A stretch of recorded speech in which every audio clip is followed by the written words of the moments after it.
ওপার বাংলার ধূমকেতু সিনেমার ট্রেলার লঞ্চে বহু বছর পর শুভশ্রীর সঙ্গে একই মঞ্চে ওঠেন দেব।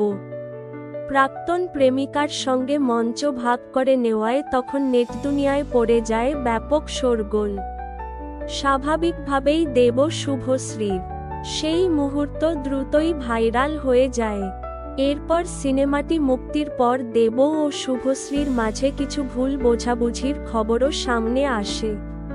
কেউ শুভশ্রীর পক্ষ নেন, কেউ দেবের প্রেমিকা রুক্মিণীর হয়ে কথা বলেন, আবার কেউ দেবকে সমর্থন করেন। ফলে দেবের ব্যক্তিগত জীবন বারবার খবরের শিরোনামে উঠে আসে। ধূমকেতু মুক্তির পর সম্প্রতি এক সাক্ষাৎকারে দেবকে জিজ্ঞেস করা হয় তার প্রথম সেলিব্রিটি ক্রাশ কে।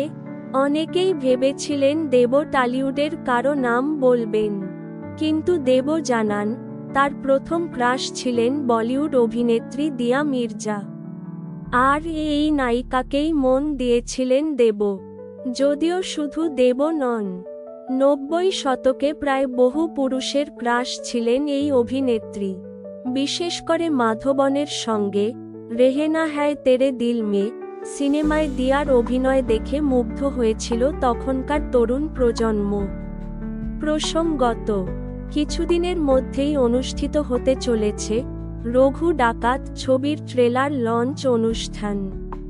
এই অনুষ্ঠান যাতে নির্বিঘ্নে ঘটতে পারে তার জন্য ইতোমধ্যেই কলকাতার কমিশনারের সঙ্গে বৈঠক সেরেছেন দেব।